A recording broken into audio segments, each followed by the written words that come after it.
Hey, I'm Alex Radcliffe from Board Game Co. And in 2 days, I am headed to Gen Con. 2 days from now, I head out to Gen Con, Gen Con 2026. I'm excited, I'm stressed, I have too many things I'm trying to get done, not enough time to do it all. That's my day-to-day in general, but it's worse when we have like these big conventions coming up, things like Gen Con, Essen, like a lot of these big things really take it out of me. And that's just because in general I try to do too much, and that is what it is.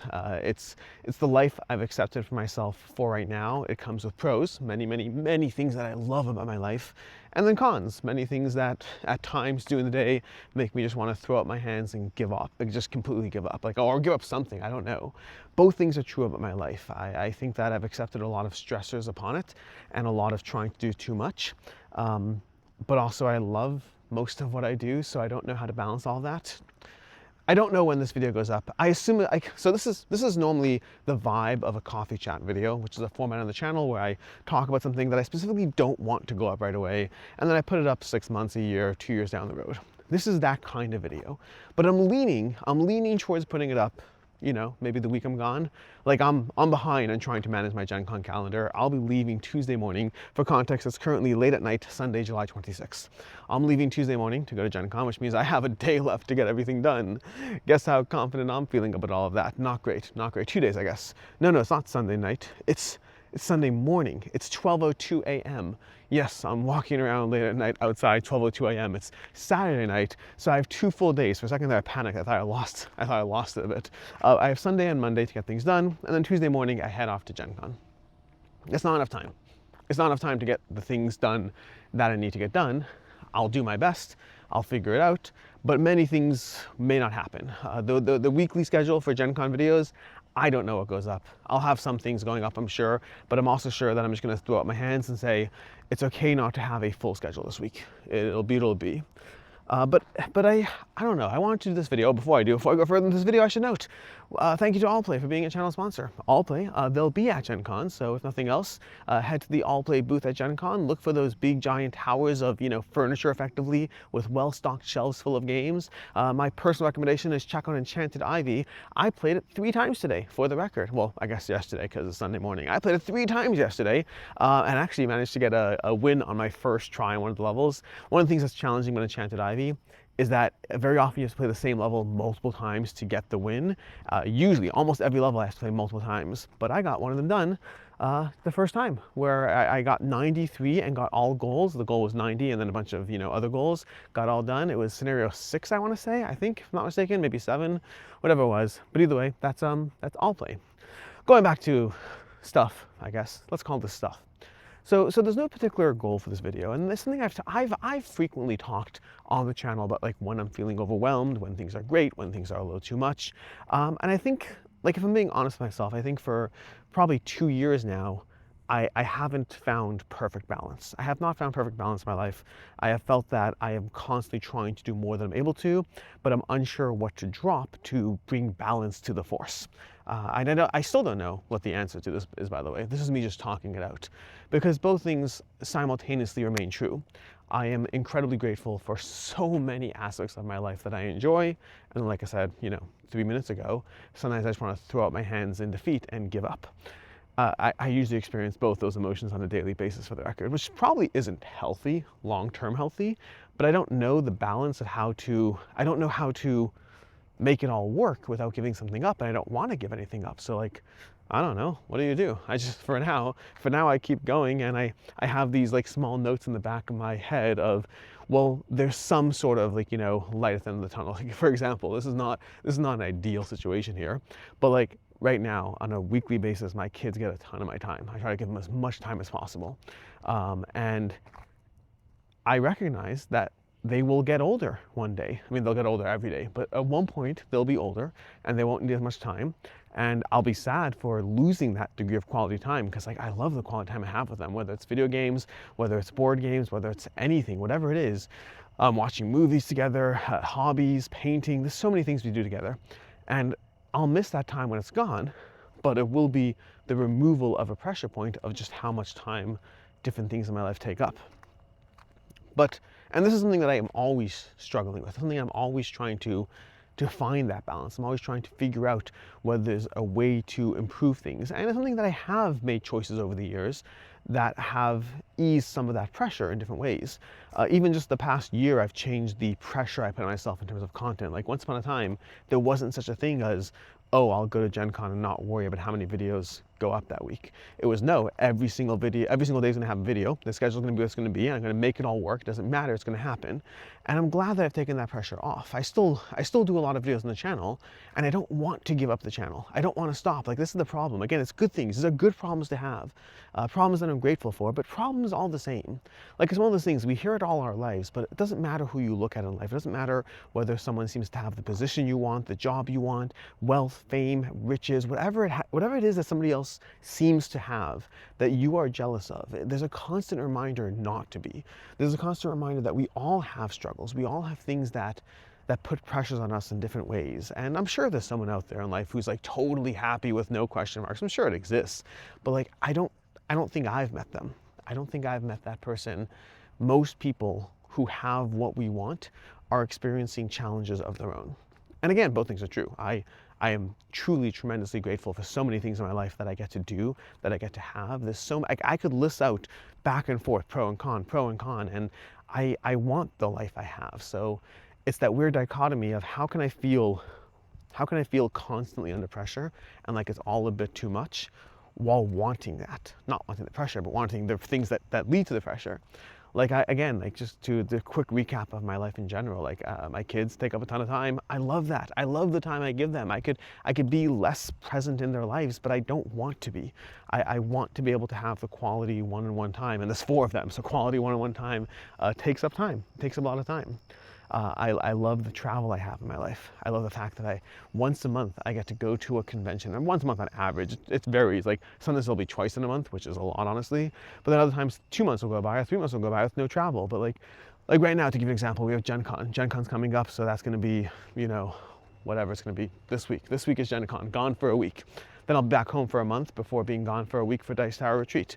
Then I'll be back home for a month-ish before being gone for Essen for a week. Then I'll be back home for a month before gone for PAX Unplugged for a week.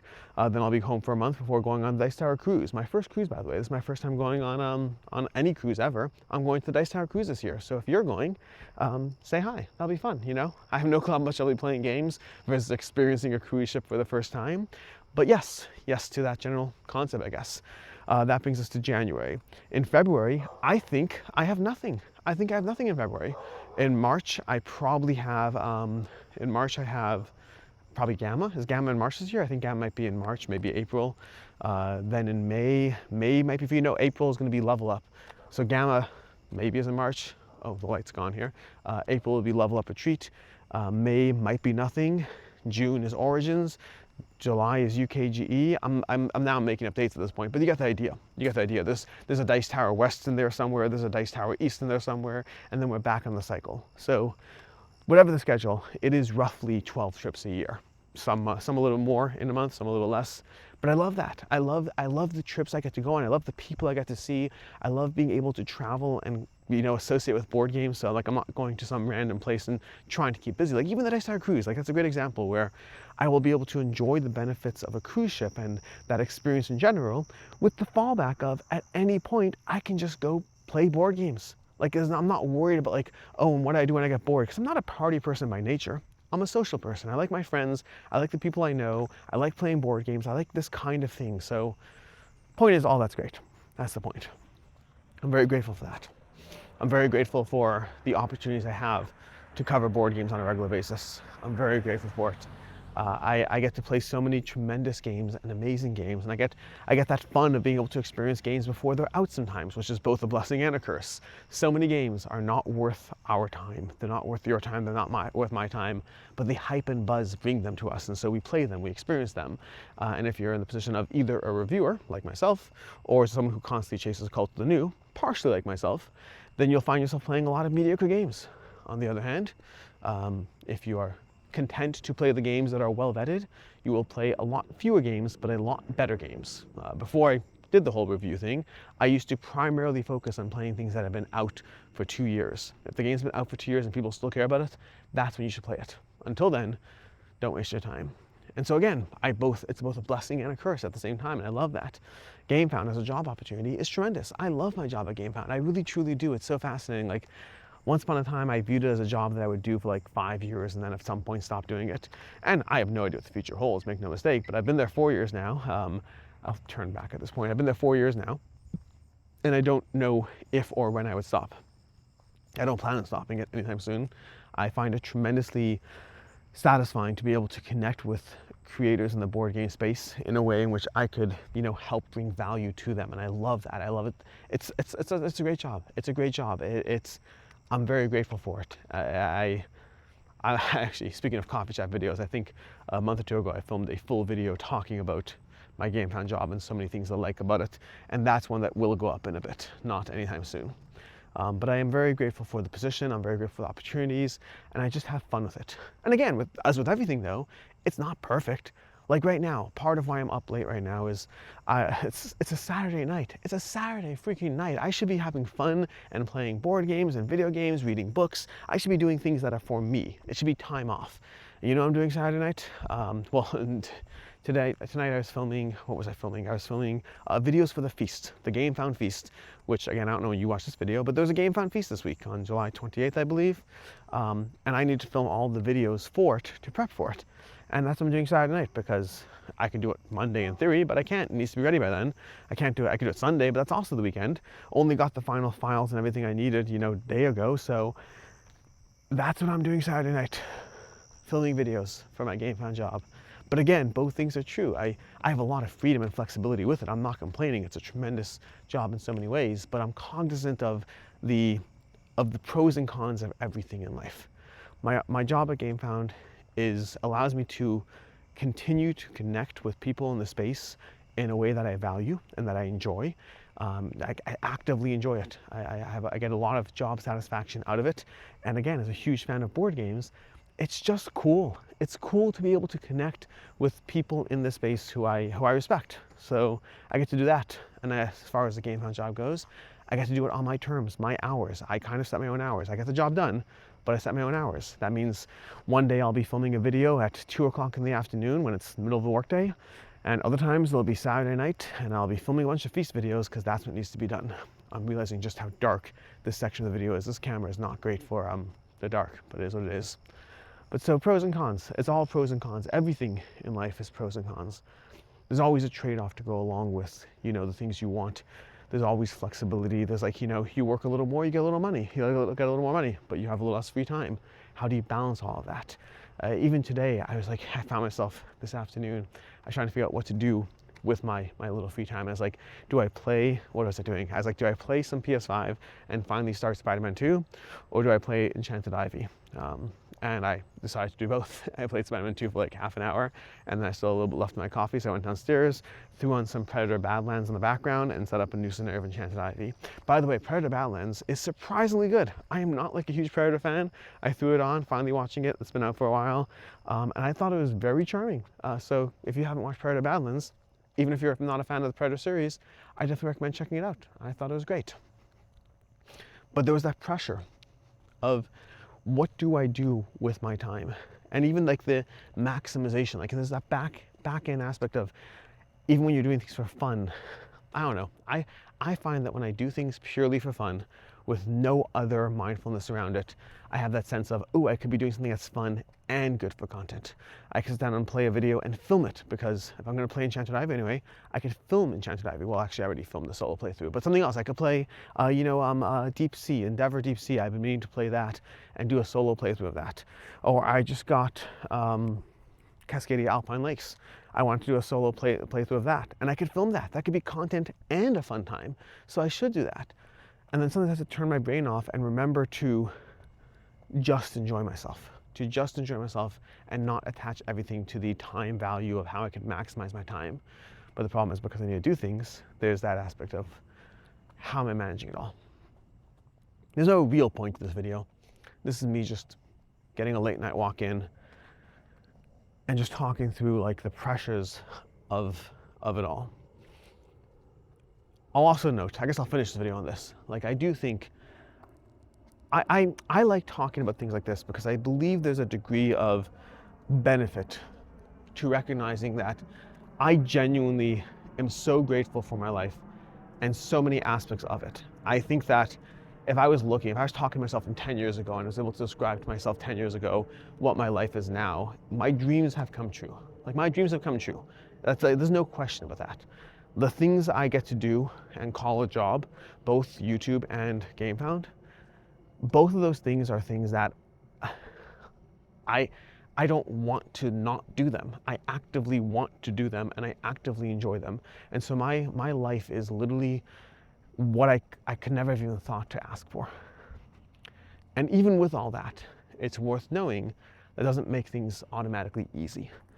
There's always hard that comes along with the good. There's always another side to the coin. There's always the struggles that you don't see on the other side. And so I think that's worth sharing from one side. That's kind of why I like doing these, I guess, real talk videos of just like, hey, things are good, but nothing's perfect in life. That's just how it is. I mean, this year we've seen a ton of content creator burnout. A ton of content creators. Name a content creator, half is extreme. A lot of content creators in the space have either majorly pulled back or stopped doing content altogether. And I'm not there yet. But like, when I weigh up all the things that, I guess the way I look at it is, there might come a time when I have to give up something I like just because I need to release more pressure. And with YouTube, I'm not there yet, but I've made changes to how I engage with YouTube to remove some of that pressure, and we'll see. And then I'll end this video on the note that I think there's always people who are very kind and very generous who will watch a video like this and be like, take care of yourself, don't worry, we're here, do what you want to do. And I'll say, just so you know, to that, I am actively doing what I want to do. I'm actively always trying to thread that needle, to toe that line, and to figure out what are the small changes I can make that bring greater balance. And it's a line I'll always be playing with. And I have thoughts, I have ideas, I have like aspects of things I could do that will in some way make things marginally better. But understand, even throughout that, it's not to say things aren't good. It's just to say that we're all figuring it out. We are all doing our best to figure out life one day at a time, one step at a time. This is me just telling you that I'm about to head to GenCon 2026. I am incredibly excited for the week that will come. And I'm also mindful of all the balance that has to come along with it. Anyways, I'm Alex Radical from Board Game Co. Hope you enjoyed this video. Hope you have an excellent week. If you are at Gen Con, enjoy it. If you're not at Gen Con, you're not missing out on that much. I mean, you're missing out on a lot, but again, trade-offs. Honestly, we'll end this video on that note. There's trade-offs. Gen Con is a great example of trade-offs. It is so much fun. It is so exciting. Also, it's so expensive. Like, even just finding a hotel or Airbnb, it's tremendously expensive to go there. The games aren't cheaper. You're signing up to play all the Cult of the New that half of the stuff people won't care about in a year. Like, if your goal is to play games, there's a dozen other conventions I can highly recommend you try first. Gen Con is very much about the opportunity to be close to something cool and to pay a premium for doing so. Anyways, have a good one and enjoy yourselves.